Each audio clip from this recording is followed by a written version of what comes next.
Hello, this is Julia Wahl. Welcome to the podcast How to Live. And today I have the privilege of being in conversation with Anke Richter. Hello, Anke. Oh, hi, And Julia. who's based in New Zealand.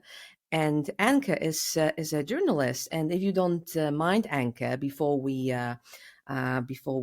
start discussing the topic of cults, if you don't mind saying a few words about yourself and your exciting, I should say, adventures as a explorations as a journalist.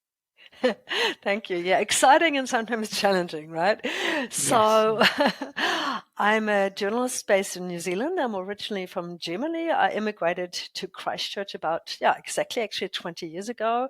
I mainly work as a foreign correspondent for the German media from here, but I also work for New Zealand media. And over the last 10 years, I have started researching cults more and more, especially sex cults or so-called sex cults. For instance, the former sex cult Centrepoint here in New Zealand and its disastrous aftermath because many children were sexually abused there. So I fell Mhm. into all this, but we can talk about this later. Mhm. And Mhm. I've written a book. I came out last year. It's called Cult Trip: Inside the World of Coercion and Control. It became a bestseller in New Zealand, and it's now just come out internationally, so everyone in Europe can get it too. And it's quite unique in the sense that it's also about my personal exploration in some New Age groups, but also how I struggled as a Mm. journalist with some of the trauma that I came across and some of the really, really conflicting investigations that I did into some of these Mm. cults. So it's like a making of a cult journalist plus my own cult history, so to Mhm. speak, or my thoughts, my brush with the New Age world. So that's the book Cult Trip, and Mm. that's what I do. And I'm also quite involved as an activist behind the scenes. I've started a group against disinformation here in New Zealand called Fact Fight Against Conspiracy Theories, helped to set that up, and some Facebook groups like Rabbit Hole Resistance and Culty Mhm. Conversations. So I'm doing quite a bit of work behind the scenes as well to network with people and be the media liaison for these kind of groups, and also now within the Cultiverse to help survivors and to try and do what I can on all levels. So now that the international edition of your book is out, and for the people who haven't yet read it and bought it, first of all, yes, you should buy it, and hopefully we'll tell you why that is um, important for you to buy it, especially if you are a person who's interested in psychology, in critical thinking. Explain why this topic? I mean, you've mentioned that you had some personal experiences or interests, but if you don't mind, for the people who haven't Yeah. yet read and bought the book, what made you write this book on the topic of cults, because that doesn't sound like a fun topic. You know, my partner was actually asking me the other day, why do you buy all these books on cults and these shady groups? Yeah. Let me let me ask you this question. Why That's right. cults? Why cults? I mean, I kind of fell into cult journalism, and you're right. It's not a fun book. I'm sure it's a Hmm. fascinating book. I mean, it does have its light moments. For instance, when Hmm. I go into the Osho meditation retreat Hmm. in India, there are a few chuckles there, but there's also a lot of darkness. And I fell into it because I went to a New Age festival in Byron Bay in Hmm. Australia, and there I met, well, with the coincidence that it actually was also the time that I started drifting into quite a culty movement. But I met Hmm. someone there, a woman, Angie Meiklejohn. She's a big part of my book now and my life.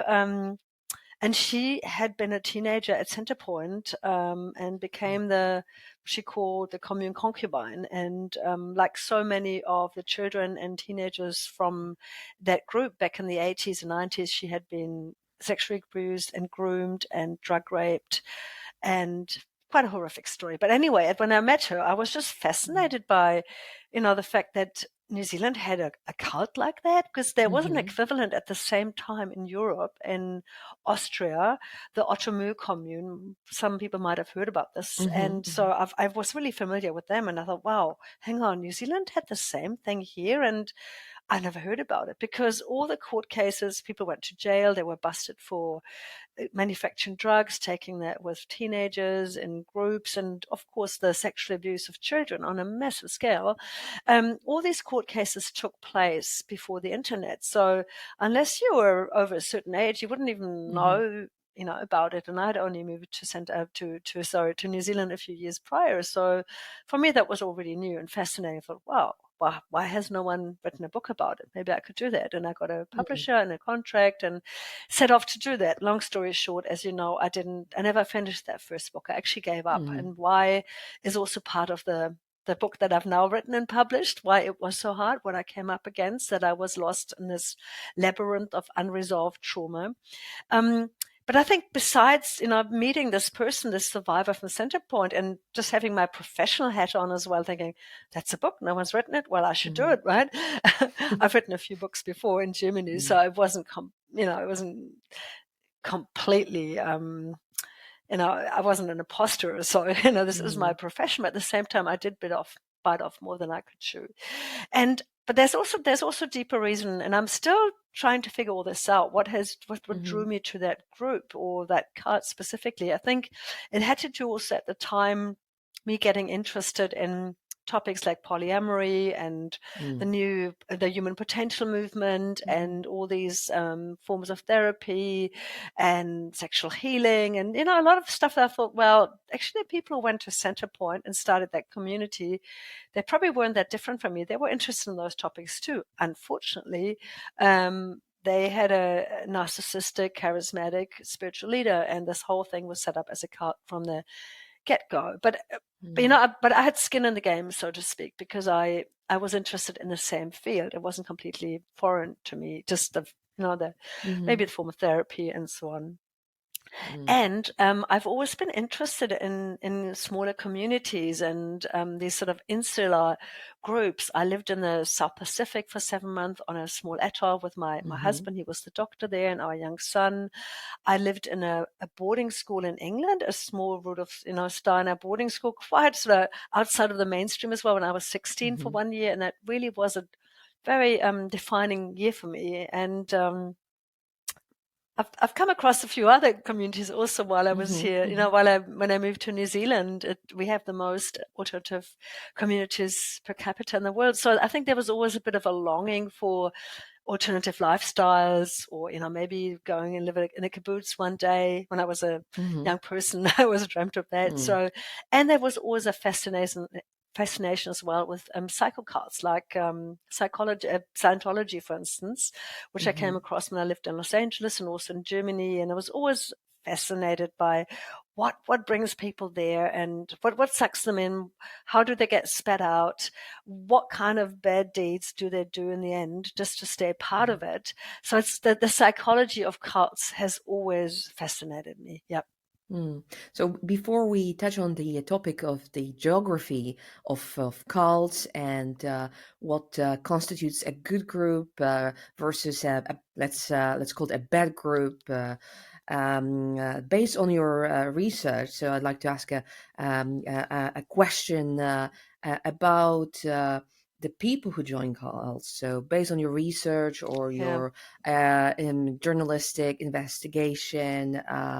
What kind of people join cults? What makes them join cults? Yeah. I can In other answer that. words, yeah, Yeah. is there any set of personality traits or other factors that you've Oh, discovered? just to make it really short, no. Okay, so just, Hmm. I'm just quoting someone else here. I didn't come up with Hmm. this saying, no one joins a cult. No one joins a cult. Hmm. People join something that has been misrepresented to Hmm. them, and then they delay leaving for a number Hmm. of complicated reasons, right? So Hmm. people don't join cults; they join a good thing. They see they're people. Cults don't advertise as cults. They don't, Hmm. obviously, they don't always look like Hmm. cults, and the things that draw people into cults are actually really good things. Like Mhm. a, a longing for more community, for Mhm. growth, for understanding yourself better, for maybe finding some form of coaching, or not even therapy, but some tools that maybe you don't want to go and see a therapist for once a week for $150, but you could maybe do a weekend workshop and could shift Mhm. some of your issues, something like that. What draws people into groups like Landmark and many, many other similar programs. A spiritual searching, um, a wish for a better world. And I see all these things as absolutely positive. And that's not just Mhm. me. I mean, there is no profile out there. It's not like there's a checklist of it's actually a real misconception if we think that Mhm. only the weak and the stupid end up in Mhm. cults. I used to think that. And it doesn't help at all, because it actually makes us, oblivious to the fact that we are exactly the kind of people who would potentially end up in Mhm. groups like that. And I actually did, because if we think, only other people who are not as educated or bright or successful or smart or well Mhm. put together or whatever as us, only they would end up in cast because they don't have a home, or they don't have anything, something's wrong with their lives and therefore they need a Mhm. leader. Well, that is a complete misconception. And if you look at, say, a cult like Nexium, I mean, it can't get more culty than that. Everyone should be familiar with Nexium and maybe has watched Mhm. the Vow documentary or Seduced. I Mhm. mean, that cult was full of successful Hollywood stars like Alison Mack, or rich trust fund kids from political leaders from Mexico Mhm. and so on. These were not lost people.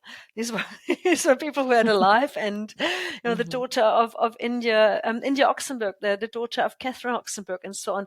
So there is always a vulnerability, but that can be a situational one. And if you look at, for instance, COVID and the pandemic over the Mhm. last years, how many of us suddenly felt this vulnerability?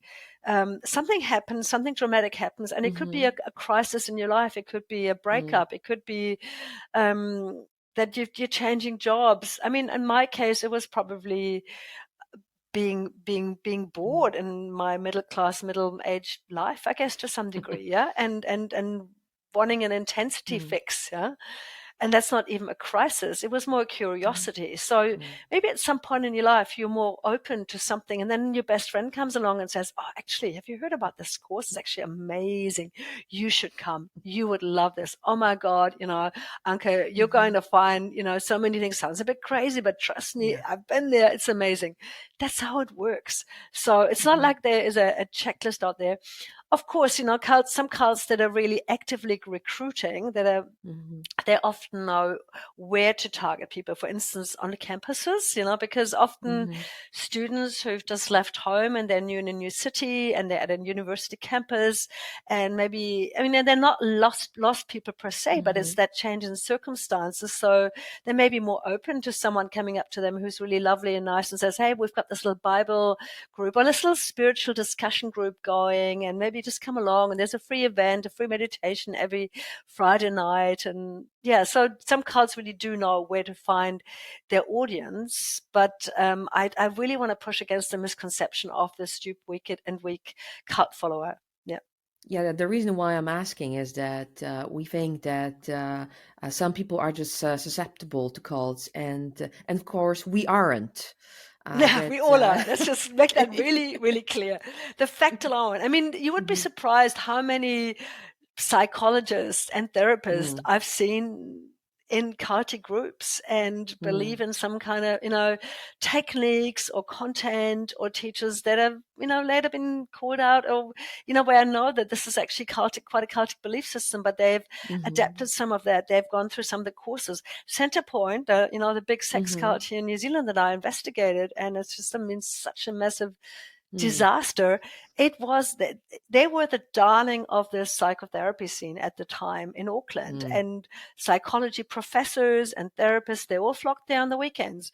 So if they're susceptible, if they weren't too Yeah. stupid, that really Mhm. goes to show everyone. And in that case, that group was led Mm. by a charismatic leader who called himself God. I mean, it was pretty obvious in some ways, they sort of tongue in cheek always said, "Yeah, we are a cult." They Mhm. put a book out. There was a PR book when the first rumors came up about there being sexual abuse of children. And then they put this book out, which made it all sound very lovely what they do. And it actually said from page one, we are a modern cult. Bert Potter, their guru. Bert is a modern guru. And it didn't put people off going there. So yeah, let's just let's erase that cliche of the stupid and weak cult follower. I think anyone looking to improve their life on some level, not just financially, but also that could be, like if in an MLM, for instance, multi-level marketing, that could be the hook. If you're a single mom and you can't really go out and work 9 to 5, and then someone comes along and gives you offers you this great opportunity, and you can learn sales and you be a boss babe, and you're helping the world with all these great essential oils and whatnot, then maybe, yeah, money is the hook, but everyone's got an Achilles heel where something can land. For me, it wasn't, financial growth, but it was personal growth, or maybe even sexual growth, or whatever you want to, call it, more on that level. So, yeah. Mm, So, what are the warning signs? What are the In a group. signs that yes? What are the signs that should make us worried that Yeah. this is potentially a dangerous group, maybe even a cult? And what are the difference? That's my second question, if you don't mind. So, two questions actually. What's the difference between cults and something that's cultish? Because Uh, often there's a group that's a bit cultish, yeah. but doesn't constitute a fully blown, let's say, cult. So first, the warning signs, if you First, the don't warning mind. signs, and then the other topic's a bit more complicated. The warning signs, often it's not even that there's, some things are more obvious than others, but more often it's an accumulation of many smaller signs, where you have a lot of them. For instance, people taking on a new name, that in itself does not constitute that they're in a cult.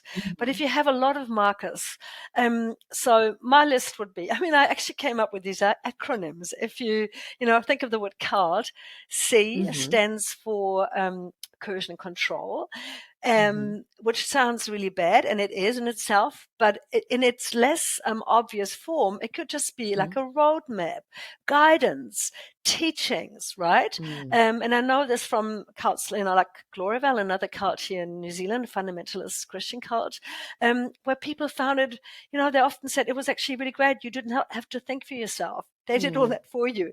Everything Yeah. is sort of planned out for you. So even if though we might go and think, oh, that sounds horrible, but even that level of even coercion and control can at first maybe feel like a Mm-hmm. positive, helpful thing. Okay, cults, C-U-L-T, U for unity, right? So there's Mm-hmm. always a group, there's always some form of togetherness, of community. No one is alone, and there's no, there can be two-person cults, but usually there's a group. Then you have the L, and L stands for me for love, and which means also love bombing, and also falling in love with the group, with the teachings, with your new self. So there's this level of fervor and awe and of heart opening and some emotional bonding. And I think it's really, really important to understand. Plus T for transformation, right? So there is usually, you go into something, you come out in a different way. And at first that feels really good. So if you take the C away, the coercion and the control, you're left with a lot of good stuff, so it seems. And I think it's really important to understand. We always speak of the sinister cults, the dangerous cults. And Mm-hmm. that's true, but it's not that what you see at first when you step into them, or if you do one of their free meditation classes, like let's say with Sri Chinmoy, very big popular meditation cult, has a lovely restaurant, vegetarian restaurant here in Christchurch. Yeah, Mm-hmm. I've just interviewed one of their victims and know of another one and another one, and it's horrific what goes on behind the scenes there. And it's not so obvious when you just step foot into their restaurant. You would not see it there. It's not like the writings on the wall of this is a cult. But there are, of course, I could go through a whole list of, red flags, but there's also Mm-hmm. there's some great resources out there. One that could document, I can really recommend. It's called Red Flags and Workshops. Just Google Mm-hmm. Red Flags and Workshops, and you come Mm-hmm. across a fantastic link by an intimacy coach from the Netherlands, and she's put all these red flags together. I will be Mm-hmm. talking about them in a workshop actually next week in Christchurch. So, which brings us to the next question, right? Or maybe, I don't know if you want to hear more about red flags. There is there is so much. There is the language. There is the level of groupthink. There is the level Mm. of seduction. There is the us versus them Mhm. thinking. There's usually a charismatic leader. I mean, I have to Mhm. say usually, because if you look at an online cult like QAnon, which is kind of like a new phenomenon in itself, Mhm. you don't actually have a visible leader. But Mhm. Mhm. usually cults have a leader. Hang on. There is usually a financial investment or Mhm. volunteer work. Um, and the hook could be first that you are, that it's something's free and entry level Mhm. classes are free, but then the higher the levels, the more you invest. So it can Mhm. end up being quite a big financial investment, or that you're doing more and more quote unquote karma yoga or free Mhm. work, volunteer work for the organization. That's also a Yeah. way not just to exploit you, but also to, that all your working hours, basically your whole life revolves around the cult, and you Mhm. neglect other activities, and you neglect friends and family, and it becomes your whole thinking. And you're also being told that you are doing this for a higher cause. So that's another cult marker, is that there's a Mhm. common cause, something like a higher goal, Or common changing the good. world. Yeah, common good, always good, of course. I mean, it always looks like it's a Mm. good, and it's always evolutionary and transformative, Mhm. and you're helping the world and the higher consciousness, or Mm. yourself, or your life. So there's always. So now let's talk about the good cults versus the bad cults. That's Mhm. yeah, it's an interesting discussion. So Mhm. I don't think So it's as black is and is it's there it's not such a as black as thing? white. No, Mm. I mean, you know that cults are actually called high demand groups or high control Mhm. groups, right? And Yes, then yeah. there's some people even more neutrally, Mhm. some academics just call them new religious movements, which I don't really Mhm. agree with, because a lot of cults are not even religious, like Mhm. MLMs, multi-level marketing, for instance, Mhm. or a lot of the self-help cults are not necessarily religious. So again, it's Coaching a bit of cults lately, coaching we cards, exactly. mm. That's big. There's no religion, but there's still Mhm. fervor and all the things that I've Mhm. I've just talked about. Um, sorry, Julia, just having a blank. What was I just saying? Sorry, you'd So have to good cults you'd have to and bad do. cults Yes, sorry, you'll and have to do a lot of editing with me. Sorry. no Okay. worries. So good cards versus bad cards. Um, all cults has something good to offer. No Mhm. one would be there in the first place Mm. otherwise. So there's always a good veneer, even if it's just that Mm. vegetarian restaurant that looks lovely, where the food's so good and everyone's so lovely and nice and whatnot, and they offer free meditation classes, right?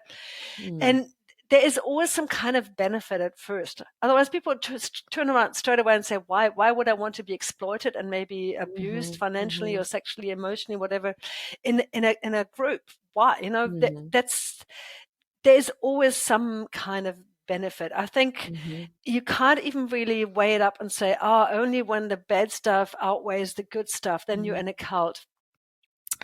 I think it's just more of an individual experience. Some people are lucky, Mhm. and some are not so lucky. Hang on.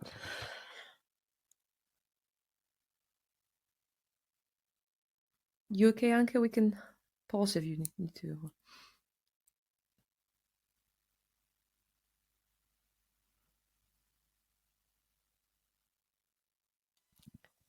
Okay.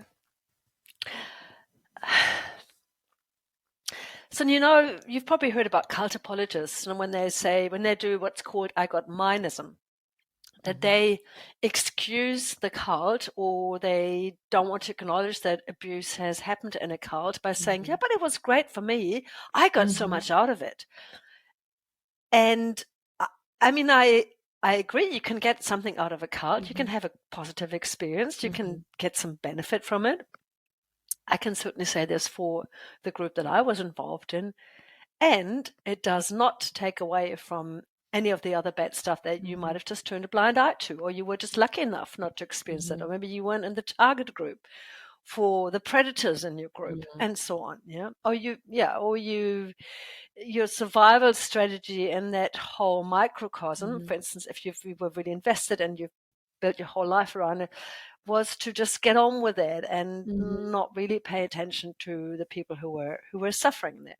So I don't really buy into the good Mhm. cults and bad cults. I think it's better just to maybe just be more aware of cultic dynamics as Mhm. such, without trying to slap a label on everything, because Mhm.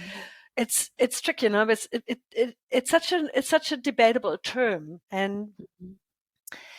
I think it's more helpful sometimes to not even call a group a cult as such, but just talk about their cultic dynamics because they can take you to Mhm. court, for instance. And depending which country you're in, Mhm. cults often are very litigious. That's another cult marker. Watch how Mhm. they react to their critics. Watch how Mhm. many lawyers they have that they Mhm. activate to send cease and desist letters or to go after journalists. That's often a really good sign for is a Mhm. group cultic or not. Um, Have you experienced it yourself, yeah. Anke, if you don't mind me asking? Well, I mean, my books just only come out internationally. So here in New Mhm. Zealand, I think I'm pretty safe because the one cult that I've investigated extensively doesn't exist anymore, Centerpoint. Mhm. And the other cult, Gloriavale, Mhm. they have bigger fish to fry. They're in the courts for slave labor and sexual abuse Mhm. and whatnot. And they usually don't, they usually just ignore media as if we don't exist because they really do not want to engage. Mhm. They never talk to journalists. I went in there twice and even spoke to the leader, which has never Mhm. happened before, as far as I know, because they don't give Mhm. interviews, they don't engage with media. So in that sense, I'm lucky. The third cult in my book, more relevant maybe internationally, is a tantric Yes. yoga cult, Agama Mhm. yoga in Thailand, which is Mhm. still going. Mhm. And I think they simply don't have money. So I hope I'm pretty safe. Plus, I mean, everything that I've put in there is absolutely Mhm. watertight, and 2 lawyers have gone over it. I'm Mhm. more worried about a very litigious, very awful sex cult that is the backdrop to Karma Yoga. It's called Misa, and they have Mhm. lots of yoga schools around the world, especially in Romania, in Scandinavia, Mhm. in the Czech Republic, in Czechoslovakia, and Germany, in England, and so on. And they're still going. They haven't really come on the Mhm. radar yet in a big way. Mhm. I'm sure they will. They are very litigious, and Mhm. yeah, I'm not looking forward to getting a letter from them because it would be a major headache. I Mhm. have had pushback, of course, especially when I was Mhm. researching the Centerpoint book back then. This is why also I gave up Mhm. in the end. It wasn't, interestingly enough, it wasn't even so much the perpetrators or the apologists Mhm. from Centerpoint who made my life difficult. They were often the friendliest people and seemingly really Mhm. cooperative. And then I only learned later what they really had been involved in. But some Mhm. of the survivors and victims were so traumatized that they really panicked when I contacted them, or they thought, Mhm. no one should tell that story. And also they didn't know at the time what I was doing, and they felt they'd been burned Mhm. by the media. And at that time, I don't think there was a lot of quality reporting out there at the time Mhm. also. So I can't blame anyone for thinking, if a journalist Mhm. wants something from you, they're just going to use you again. And also Mhm. don't forget, if you a sexual abuse survivor and your trauma, your wound, your Mhm. darkest Mhm. secret even is that someone has used you and you had no power and you had Yeah. no agency of what was happening to your body. And Mhm. it, these people understandably are very sensitive to someone taking something from them and Mhm. doing, with you what, at least it can feel like that to Mhm. them. So I learned a lot about how to report about Mhm. cult survivors and sexual abuse survivors. And sometimes I learned that the hard way. One interesting thing happened. Just to go back to, have I had any reactions? One of the worst Mhm. offenders from Centerpoint, who I also interviewed for my book, John Potter, the son of Mhm. the guru, um, he went and photocopied or scanned my book page by page, pirated it, and put this up on a Centerpoint members only for like a website only for Centerpoint members. And I learned about this, and he heard from my publisher, and I Mhm. felt pretty good knowing that he got an email that said, "Stop pirating Anker's book." So, but I feel very confident that Mhm. my book has gone through so many legal Mhm. checks, and it's been thoroughly researched. You can't just Mhm. silence the voices of these survivors with legal Mhm. letters. That's not going to work anymore. I think also the tide Mhm. has turned since the Me Too movement. There, Mhm. people feel more empowered to speak up. There are more survivor groups out there. So yeah, I just hope there Mhm. won't be a backlash. But so far, so good. So if you don't mind telling us a little bit about Neo Tantra, because that's something that's also quite popular here in Poland, where I'm based. it's growing. So you're smiling. The listeners can't see you, but you're smiling. So I'm wondering about Yeah, that. right. Tricky topic. But for instance, ISTA, the International School of Tantric Arts, they're not just neo tantra. They call themselves a shamanic or mystery Hmm. school. But it's certainly all about your sexual energy, and there's some Mm. neo tantra context in there. They hold courses in Poland. Yes, I know that is all very popular in your country for sure. Mm. Anywhere in Europe and around the Western world, it's definitely grown. Look, I'm not a tantrika. It's the little that I know and that Mm. I've understood is that ancient tantra is very different from the westernized appropriated form that we know That is as neo true. That is tantra. true. And I don't want to say that neo tantra in any way is good or bad. It's just a different beast and is really more body focused. And there's nothing wrong with these techniques per se, or I have a problem with the whole sort of spiritual overlay of it though, Hmm. which also looking into spiritual bypassing, and especially if something bad happens in that Hmm. those containers, to use that workshop language. And a lot of stuff, a lot of sexual Hmm. abuse, a lot of transgression has happened in the new tantra Hmm. world, not just recently but for probably for decades, but it's only Hmm. just begun.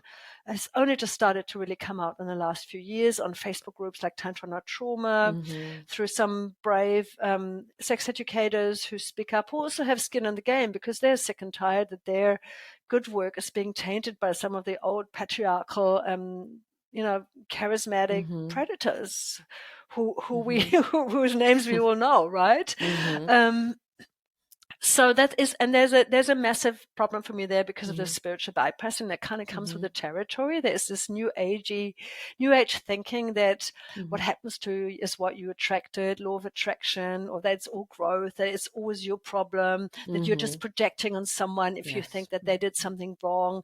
They're misappropriating the victim, perpetrator, bystander triangle Hmm. in just awful ways that it always takes two. Something happens. I mean, Hmm.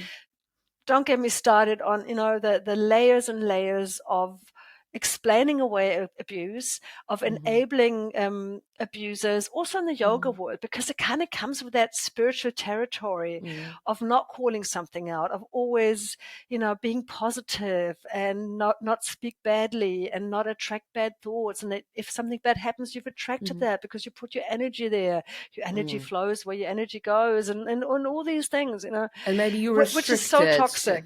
Yeah. Maybe you're restricted Yeah. because you're not open to these practices and your Oh, right. body and yeah. Yeah, your heart wasn't open enough, and Hmm. therefore, this is why you attracted this bad experience. Otherwise, Hmm. someone could have, I mean, Agama yoga, which I Hmm. also helped to blow out of the water together with the Hmm. Guardian, the time it was full of that kind of thinking, and Hmm. the level of abuse, of rape, of it's shocking, and a lot of that Hmm. happened under the disguise of healing.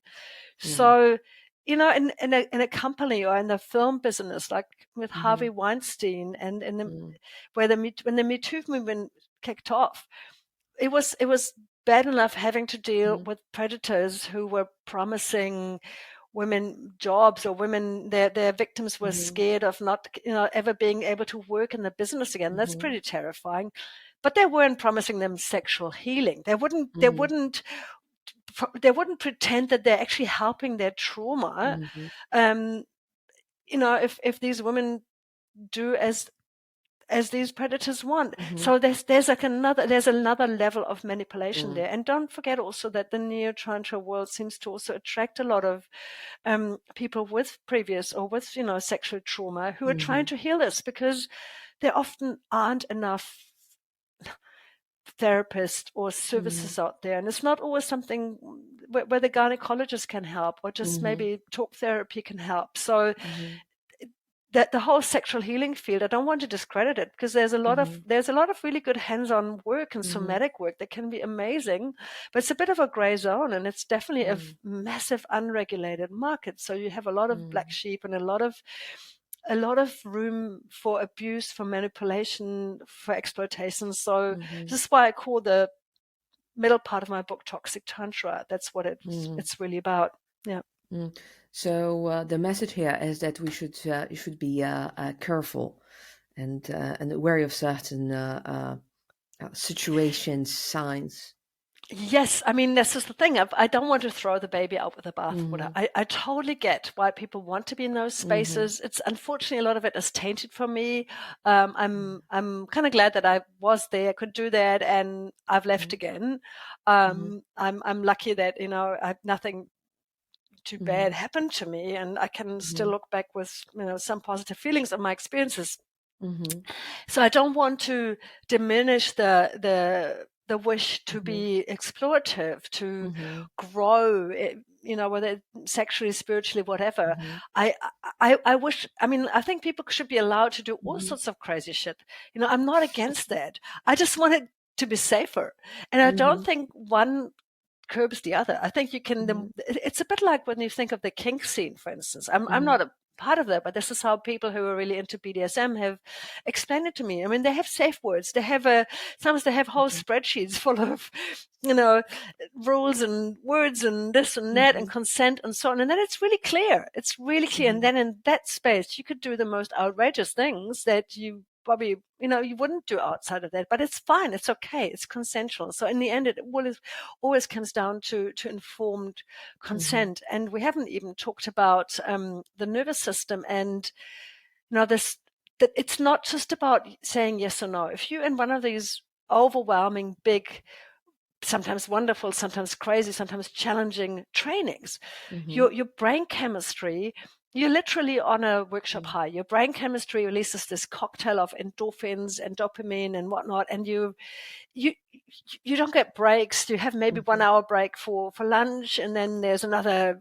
sharing circle, another cathartic screaming round, and then you're lying in someone's arms, and Dopamine then you're is dancing in a raft. running It's the high. madness. I mean, Mm-hmm. I love it. Sign me Mm-hmm. up for the madness. I was a bit of a workshop junkie, yeah. Mm-hmm. But in these spaces, in this overwhelm, in this rush, yeah, of Mm-hmm. excitement and wow, and finding yourself or Mm-hmm. finding others and opening your heart and crying your tears and ripping your soul open and all of that, Mm-hmm. you're probably not really able to take a deep breath and really check in with your body and mind, and if you're really ready for this or for that next Mm-hmm. exercise where you're going to do some Mm-hmm. things they did not tell you before you signed up for this course.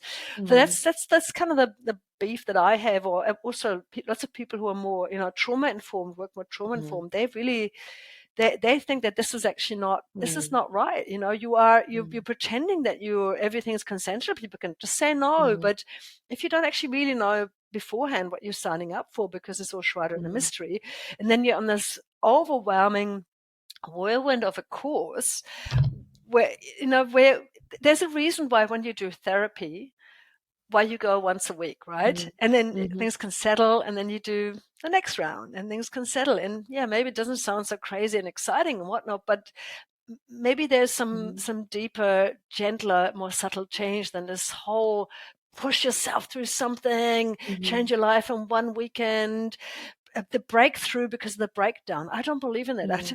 Mm-hmm. There are a lot of breakdowns because of breakdowns, and not just Mm-hmm. breakthroughs.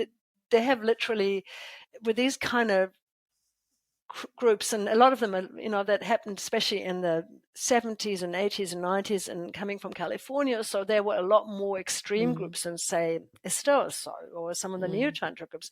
But there was carnage. There were people going into psychosis and killing themselves and jumping off roofs and not coming back from such an extreme trip. Mm-hmm. But we don't really hear about them because the groups keep advertising and keep Mm-hmm. showcasing their success stories and Yes. who's gotten off drugs and whatnot. And sure, those Mm-hmm. good things can happen too, but there's a price for that. And I think it would be Mm-hmm. great to maybe have a few less, have a, just, I think it's possible to do some of these things in a safer way, in a better informed way, in a Mm-hmm. more consensual way, and especially in a way where there is, where students are not having sex with their teachers, which I think should be Mm-hmm. a massive no-no. I mean, that should Mm-hmm. be a red flag from the get-go.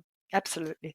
This reminds me of an experience. I did this retreat, meditation retreat, and me and my participants were just doing this one or two forms of meditation, sitting, walking, quite boring, to be honest. And there was this other group, because this was all happening in this sort of a new agey center. And we were just one of many groups that were there. And so we were doing this boring meditation stuff, and this other group, they were jumping, they were dancing. I think they were taking blood measures, and throughout, the whole week we were just, sitting and walking, and maybe then discussing the experience. But I was just thinking back then, gosh, my participants, I'm sure they're thinking, why didn't I sign up for this other workshop? You think they had FOMO, yeah? But you know what? I've just done a silent meditation retreat last Hmm. year, and after my whirlwind book tour and everything, it was Hmm. it was wonderful. And I've done this in the Hmm. past, and like you said, it's like the extreme opposite of Hmm. going on one of these large group awareness trainings, or the Hmm. screen therapy and the confession Hmm. circles and change your life in Yeah. 1 week kind of Hmm. approach. And Hmm. I've also heard of Vipassana courses, or Vipassana, yeah, Hmm. courses, where I think, wow, they have quite an culty element to them Hmm. because of Hmm. how it's being run and how people are Hmm. told what to do and what not to do. And Hmm. basically, and also being told, for instance, to go off their medication if they're bipolar or Hmm. so, which I think is completely irresponsible. Hmm. Hmm. And so it's not about the content as such. Yeah. Hmm. It's not about whether you do some crazy ritual, some blood ritual, or you Hmm. scream, or you stick something into, body or whatever. It's not about that. It's not Hmm. even about the belief system. I mean, if your Hmm. belief system is that the whole world is evil and you've got the only truth, that in itself is already pretty culty, yes, right? Or if your belief system is that you should be blowing um, Hmm. the non-believers up in subway stations or something, yeah, right? That is probably a red flag from the start. But it's usually not about the content. So you could, something as innocuous as I think beneficial and wonderful as Hmm. meditation could also be used in a cultic way. Yeah. Hmm. Anything yoga. I mean, yoga in itself is not a bad practice. I really think it's great, and it's Hmm. usually handled by most teachers in an ethical and responsible Hmm. way. And there are probably also some things in some aspects in the philosophy itself that lend themselves to, of course, the guru culture is part of the yoga culture, and then again, Hmm. so it's about the power structures, it's about the leaders, it's about the heart cell, it's about the group think. Yeah, right. So I hear you when you Yeah. said these students who thought they were missing out, and that's another thing. When you enter a kind of spiritual consumerism, where you always think, Yeah. "Oh, where can I get the most bangs for my Where's the buck? excitement? Where's the Where's the excitement? excitement?" Right? Yeah. Did you know what? Mm. Sign me up for a silent meditation course anytime. I'm Mhm. done with the excitement. Maybe been there, done that. If I have to sit in another circle of people, ripping their shirts open and screaming it all out and banging cushions, oh no, thank you. Been there, done that. But And I yeah, don't want but to sound arrogant because I also know how big mhm, that was for me at the mm, time, right? So I'm mm, not cynical about it. mm, I just feel I'm worn out. I've seen it mhm, all. I don't need to go back there. And I actually think a lot of these courses should just pause and take a really hard mm, look at themselves, get rid of the mm, predators in their midst, not mhm, carry on with business as usual and just put a few things mm, on their website to, that are cosmetic changes, but really do the work and the mhm, accountability, and then come back and see what's still left of their crazy courses. And yeah, mm, for those people who want to do them and they fully know what they're getting themselves into mm, and they have good psychological care on it, for sure. Yeah, it's like an mm, extreme sport. So you could also question, why do people go paragliding? It's mm, dangerous, they're death. But yeah. if you've got the right equipment and you've got a good Mhm, guide and you know what you're doing, it's nothing bad wanting to jump off a mountain and with wings, because it mhm, sounds crazy mhm. to some people, but it's totally justifiable on another level. And this is how I see those courses. But we should also emphasize the fact that, it's not about the topic and the content, but rather the dynamics. Because also in meditation groups that themselves emphasize things like slogans like compassion, for instance, and awareness. There's a lot of bad at times going on. The language is interesting, huh? Because Mm, yeah, watch it what they say and mhm, look at what they say and look at what they sell. And if, for mm, instance, a tantric intro course already says we're giving you a taste of paradise, or you're going to mm, find your new self. I mm, mean, it could feel like that to you when you come out of something and think, wow, I've just had a taste of paradise. But if it's prescriptive, if there's already a mhm, prescribed outcome, if they're already mm, suggesting what you should be feeling, then chances are that if you're not quite feeling the paradise, or you're mm, not getting the same high or whatever they said in their mm, beautiful, on the website or in mhm, their intro talk, then you question yourself. You're not mhm, going to go to them and say, hey, you've been promising all this mhm, stuff is actually bullshit. That doesn't work for me. mm, That's not usually what happens. People often, and this is a cultic dynamic, again, big red flag, they start questioning themselves. They think they're not enlightened or evolved enough mhm, or smart enough that they understand. And the mumbo jumbo that sometimes gets spouted in groups by leaders, and no one mhm, questions it. And the more mumbo jumbo there is, the less it actually makes mhm, sense. The more thought terminated cliches there are. Instead of people actually going, mhm. hang on, you're really not making sense, and I'm paying money for this. Who's wrong here? They always think Yeah. they're wrong. Yeah, and the farther they've Mhm, come down that they've gone down that mhm. track, and the more they've invested, the harder it is to actually then question and actually look at it. Question, No, yeah. they are just talking bullshit, and Mhm, I'm being taken mhm, for a ride here. mhm. So yeah, That's actually a difference. Well, for me personally, between cult and cultish, because there are some groups that might not be a cult, don't fulfill all the academic criteria of a cult, but they are cultish in the sense of it's frowned upon if you ask questions, question things, and these are again might not be cults, but these behaviors are cultish because why am I not allowed to ask these questions, yeah. simple questions like, well, what do you mean by that, why should it be this way, You're right, and I think it's so important that that we can look at cults, or maybe Mm, take something away from my book and mm, other work around that, is to actually become more mm, sensitized to those dynamics that are mhm, everywhere around us. I mean, in Germany, for instance, where I'm from, they've mhm. just had two massive Me Too scandals. One was, a big surprise, a major film star who was totally Yes, we know him. tyrannical. Yeah, we know Mm, him, right? Till Schweiger, and probably has an alcohol mm, problem, but still, again, mhm, the similar dynamics, like with Harvey Weinstein, everyone knows the problem, everyone mhm, sees it, people don't speak up, people enable mhm, him, people excuse him. Similar case, a gourmet chef in a 3, 4, 5-star whatever restaurant in Bavaria, who you mhm, know absolutely horrific abuse, sexual abuse in this case as well, alleged sexual abuse. Just have to say this here because he denies everything. Alleged sexual abuse. In case his lawyers want to come after us, I doubt it, but mhm. Alleged, yeah. Mhm, alleged. But it's and hearing about what happened there, it mhm, sounds so familiar. And it's the mhm, setting there is a very fancy restaurant where there's mhm, a front, a certain, well, almost like a mhm, belief system as well, that mhm, people get with the program, which is like, mhm, wow, we're running this amazing business, and mhm. our boss is the star, and therefore Yeah. we're not going to question him because the food's so great and Mhm, everything we do apparently is so amazing, even if mhm, people suffer behind the scenes.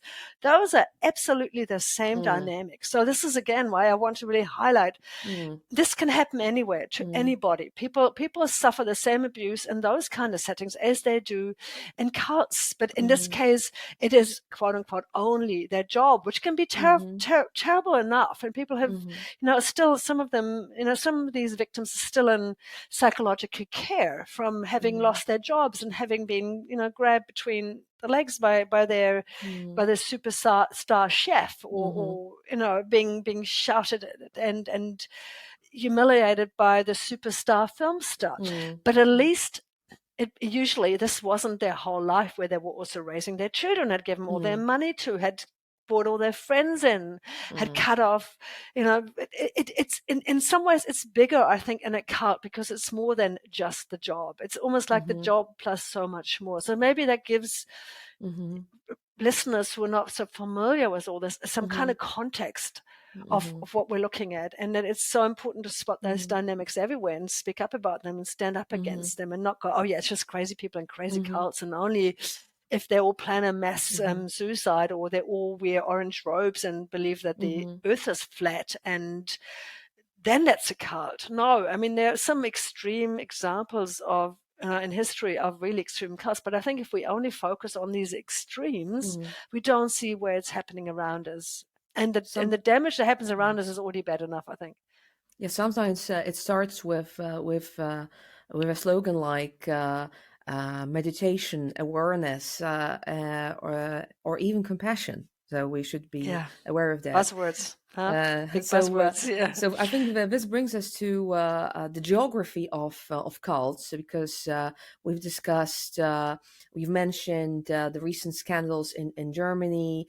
There are some groups in Poland, and of course, your book focuses on New Zealand. So, where are the most numerous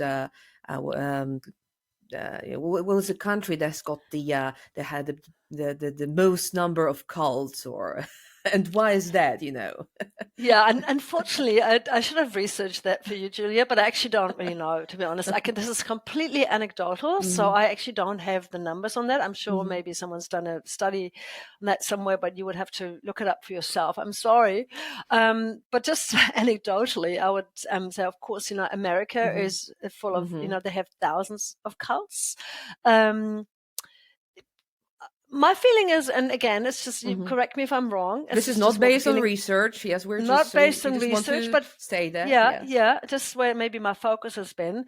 If you Mhm. think of an esoteric yoga cult like Mhm. Misa, under the Mhm. Atman umbrella that I talked about before from Romania, Mhm. um, if you look at the Anastasia movement coming from Russia, I Mhm. would just assume, and this is a wild guess, that in Mhm. countries where spirituality was so taboo, where religion was so taboo, where that was all underground or even persecuted, the Eastern Mhm. Bloc, former Eastern Bloc countries, that this is also like a very fertile ground Mhm. for a lot of new Mhm. spiritual groups to Mhm. land. Right. Mhm. The cycle cults, the big ones, are traditionally from the US, like Mhm. psychology and like Landmark. And I've got to be careful. Okay, Mhm. did I call Landmark a cult? No, I'm taking that back. The cult-like groups like Mhm. Landmark, Mhm. Scientology, and so on. I mean, they all have their roots Mhm. in the US. So I guess the US is famous for that. With New Zealand, I wouldn't even say that there are more cults here. It's just that Mhm. we've had this one horrific example of Centrepoint, which is even on Mhm. the global scale really stands out. And there's still a cult that is still going, Gloriva, which is Mhm. so prolific just because Mhm. it's like a mini Handmaid's Tale, yeah. Mhm. But and we have a higher number of intentional communities in New Mhm. Zealand, actually the highest, per capita in the world. So of course, Mhm. a country where you already have a lot of people who move here with a Mhm. utopian escapist dream, which New Mhm. Zealand is, it's like a haven for immigrants with Mhm. with that kind of view, and it has always been from right from the get Mhm. go, and after the Second World War, and also during the Cold War and the nuclear, threat times of Mhm. the 1980s, it's always been this escapist haven, which Mhm. again makes people can retreat into the bush, start their own little Mhm. communities, and most of them are not cults. They're Mhm. wonderful places. Some of them thrive, some of them fail. Sorry, don't have all the answers per capita. What's your experience? What would you say from your perspective, Mm, I being think in it's. Europe? What do you think? I think again. Maybe we shouldn't. I think my question was provocative in itself, because we shouldn't be looking at the numbers, but what makes a place more susceptible to for these groups, cults To land, be. huh? Yes, exactly, because. Obviously, my mind initially goes to America, so the craziest of all countries that I could imagine. But then we're thinking of this other place, and forgetting about places that maybe previously were devoid of certain phenomena, as you've mentioned, for instance, Romania, Russia, or even Poland, Yeah. because there's Hmm. this need, this hunger for certain activities, for spiritual or psychological or relational, what can we call it? Renewal or Yeah, renewal? for Yeah. instance, Yeah. these groups are likely to happen here, to land here. So Yeah. again, it's the wrong question, or Yeah. we should rather, so again, the language dictates how we Okay. think, you know. Yeah, here's another thought in regards to that. Where do we find those groups? If you, I mean, look at where the wellness world is spreading. Look at where the Mm, self-help market is booming. Yeah, mhm, there's also affluence. So mhm, it's privileged countries. And again, it's not 100% true, because if you look at this mhm, awful cult in Kenya, where mm, they're just finding all these yes. bodies. So Mm, there are extremist groups, and mhm, they can also be under the umbrella of the less dangerous seeming mhm, religions. I mean, there mhm, was a really awful Christian Catholic cult in Germany called, the translation mhm, would be the integrated community, Catholic integrated community, integrierte mhm, Gemeinschaft. They were under the mhm, protection of the Pope, of the mhm, Cardinal Ratzinger at the time, later mhm, Pope Benedict, right? He mhm, gave them his blessings. He went in and out there, and they had yeah, all the markers of the cult. People have suffered. They have, they mm, couldn't have children. They had arranged marriages. They've given all their money. The mm, one child from that cult tried to commit suicide because she was so lost and had no identity, and everything mhm, textbook cultish. And they were under, on the outer mhm, rim of the Catholic mhm, Church, and the mhm, Catholic Church turned a blind eye because they're Catholic. So, and of course, I mean, I get confronted with that always. That people say, "Yeah, but isn't the Catholic Church a cult? Isn't this a cult? Isn't everything a mhm, cult?" So, mhm, there are. We also have to distinguish between sects and cults, and I know it's a bit of a linguistic mhm, game now, because for instance, in German, Sekte means both, right? Whereas in mhm, English, you differentiate between cults and sects are more yes. like sectarian groups Mhm, that are like splinter groups of the mhm, mainstream big religions, mhm, like splinter groups of Buddhism and so on. And we mhm, know of Buddhist cults, right? mhm, So yeah, to come back to all this, it's not like you can pinpoint it and say, oh, there's that mhm, one lineage, or that one mhm, content, or it's all in the yoga world, or it's mhm, all in Buddhism world, And when we mhm, look at world religions, for instance, Buddhism normally sort of comes out tops for most people. They say, yeah, but that's the peaceful religion. Well, there have been some pretty abusive, horrific Buddhist cults exactly. as Yeah. well, right? Mhm. Yeah. I think, So, are we getting off topic with that, or no? Last no, question. we're still on the topic, Anke. Still on So topic, yeah. I think the main message here is that we should just be working on our critical thinking skills, Yes, and please. being able to ask questions. So again, a group Yes. might not necessarily be a cult, but there might be certain cultish behaviors which already in itself is a bit worrying. Well, we should worry about that, and we should ask questions even more so Yes. if that's the case. And Mhm. and also don't forget that a lot of cults don't necessarily start out as cults, right? I mean, some of That's another them thing. were Yes. Mhm. formed like Scientology from the Mhm. get-go, to create a new religion, make money, Mhm. get people in, and so on. But often groups just start with a really good intention, maybe some Mhm. good teachings, and a very charismatic leader, and then 10 years down the track, you have Mhm. a cult because these leaders don't get checked on, because people are Mhm. so in love with everything, and then they Mhm. don't question anymore. So Mhm. if you don't want your group that you're so into to turn into Mhm. cult, speak up, speak about the red flags, do the Mhm. cult proofing, make Mhm. sure, that these things get nipped in the bud, because it's not like it's either or, black and white. I think it's a Mhm. sliding scale.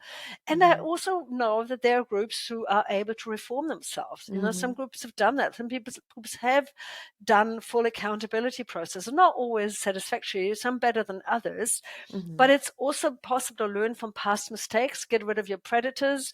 No justice, no peace. And if the justice Mhm. is done, then there can maybe be a new Mhm. phase of a group that still has Mhm. something good to offer. Or I think that is possible. I Mhm. really believe that transformative Mhm. justice can work sometimes. So, Mhm. I think our cult awareness that we talk about, the red flags and the dangerous signs, Mhm. in some ways we're also helping the so-called good. I Mhm. don't want to say good cults, because cults are not good, yeah, per se. The word Mhm. cult in itself means it's not a Mhm. good group. But in that way, we can actually help groups to thrive that maybe have some alternative to offer and that are great Mhm. communities. And that, I don't want to shut everything down. I'm not the cult police. I'm not going around telling people what Mhm. they should or shouldn't think. It's more Mhm. be aware of what can go wrong. And like you said, Mhm. speak up, yeah? Speak up Mhm. and, So, is there anything yeah. else, Anke, that you'd like to learn on that topic? Learn about cults or cult members or leaders, or generally the human condition. The human condition, gosh, there's still so much to learn from me. I mean, I'm not a cult expert. I've fallen Mhm. into cult journalism. I've had my own history Mhm. with a group. I'm still unpacking that. I'm still, Mhm. torn between the things that I like there and the things I now Mhm. see critically and coming Mhm. to terms with that. So I'm still learning, and it's kind of Mhm. exciting and sometimes it's hard. And Mhm. also I feel really passionate about that New Mhm. Zealand needs needs more cult education Mhm. and an agency or like the New Zealand Cult Commission or something like that. Mhm. Other countries in Europe, I don't know if you have them in Poland, but Germany has a, Mhm. France, Israel, they all have anti-cult agencies. Some of Mhm. them are government run, some of them privately funded, but they all do great work and it's really desperately needed here in New Zealand. So Mhm. I want to be involved in some ways behind the Mhm. scenes and push that conversation forward and just raise more awareness for Mhm. people who are Mhm. in cults, and make sure we can Yeah. keep the good stuff, get rid of the bad. But That's it. that's what good journalism is about. Doing good research, collaborating with the academia, for instance, Yeah. and spreading awareness. Because we haven't yet touched on the topic of conspiracy theories. What's the overlap between cults and conspiracy theories groups? That's another topic. So, us living in this misinformation, post-truth era. And Big then topic. I would just say something briefly because I know mm-hmm. we're running out of time. Yes, there Yes. is an overlap, and Mm-hmm. I said this in the beginning. It was part of my activism in the Mm-hmm. last 2 years was actually my focus was on that as a Mm-hmm. less than as a journalist, but more as a Mm-hmm. journalist helping a group to get more Mm-hmm. media attention, Mm-hmm. Mm-hmm. because I see the overlap, and I saw it first actually in those groups that I was Mm-hmm. involved in, and seeing some of them, turn into fervent anti-vaxxers, and the narratives I saw Mm-hmm. there, and the stuff they were spouting online, and it was such a it was shocking. It was sad. It was really Mm-hmm. a feeling of losing my community and Mm-hmm. watching in real time how people turn into something I couldn't believe that this is where they stand. And Mm-hmm. it's far worse now, now Mm-hmm. that we know this is not just driven by the fear around vaccines anymore. Because I don't want to necessarily just blame people for Mm-hmm. having those fears. I'm a privileged white woman who's married to a doctor who hasn't had a terrible experience with the health system. Yeah. Mm-hmm. So it's pretty easy for me to trust the medical establishment. But if Mm-hmm. you have, a different background, different skin Yeah. color, different condition, whatever, there are Mm-hmm. lots of reasons why people are vax hesitant.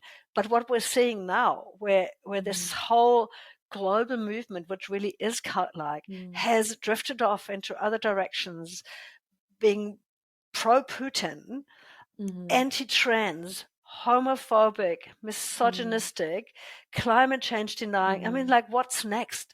And that for me is really scary. And there mm, is enough research out there now about mm, how cult-like those mhm, dynamics are, these movements are, and also the same things apply mm, for trying to get people out of it. We haven't even talked about mm, that, but that would, probably make the conversation too long. But it's the mm, same. You're dealing with the same problem, and I'm mm, not just saying that. I mm, know this also from some of the agencies in Germany, for mm, instance, in Berlin, that were set up to just mhm, deal with people in cults and their families who are worried mm, and would want to know how they get someone out of a cult. They're now dealing with a big contingent of mm, people who have the same concerns because their friend, relative, partner, whatever, has fallen down the rabbit hole into really fanatic. I mean, it was, mhm, mainly anti-vax back then, but now, mhm. those conspiracy beliefs Yeah. that are driven from, through bots and through Mm, Telegram channels and through political movements mhm, and so on. And I found that actually mhm, scarier these days than individual groups, mhm, um, because it's so much harder to mm, contain because it's online. It's like people are mm, constantly involved in it online. It's harder to kind of, if you think of a mm, movement like QAnon, what a mm, mass movement that was. You mhm, can't even create that with a residential cult that runs a few trainings around the mm, world or so. So for me, that's mm, a really scary phenomenon. And yes, absolutely, I think mm. cult experts are needed to help us understand what's going on there and to somehow combat that, because it's really worrying. So this actually brings us to the last conclusion that this topic that for some reason is an interest of ours, and we want to psychoanalyze ourselves right now, is may also be important in terms of other topics actually, so such as climate change, global warming. And other Absolutely. social societal issues. So that's why it may be important for all of us to learn more about the dynamics of these groups, how they work, and our own. Um, uh, likelihood in terms of falling for not necessarily a certain group, but certain ideas that may. Absolutely. Mhm, And I think the pandemic has also really, really shown that, Julia. If you mhm, think of, and I could give you a mhm, few examples here from New Zealand, but these names wouldn't say mhm, anything, but you probably to your listeners, but you would have the same in Poland, in mhm, Europe, across the board. We all mhm, know of some figures, not just privately from our friends, mhm, where we thought, what? They have suddenly mhm, turned that way. We know public figures mhm, where we thought, what? Hang on, this person is actually a journalist, or they're a doctor, mhm, or they mhm, should know better, or they're a mhm, scientist. And we mhm, all know these people, and some of them are in it for the money and the fame and mhm, the grifting, and some of them are just really radicalized, mhm, ideologized mhm, believers in something where they turned a wrong corner and mhm, they've ended up in mhm, the wrong place, and then there's almost mhm, like no return. So if we keep that in mind, it could be anybody. Anyone is mhm. susceptible. I think it's the bottom line that we could always agree on, Yes, right? that's the Yeah, conclusion. So that's the conclusion. I am aware of the time, and I hopefully will be able to schedule another conversation with you, Anke. And thank you so much for taking the time to tell us a little bit about your work, which is really impressive. So. I should say thank you on behalf of all your readers, and hoping to hear more from you in the near future, Anke. Thank you so much, Julia. It's been a real pleasure. I'm so happy that we met here in New Zealand and that I get to speak on your podcast. Good luck with it all. You're doing great work. Thank you. Thank you so much. So have a good life to Anke and to all of you, all of us.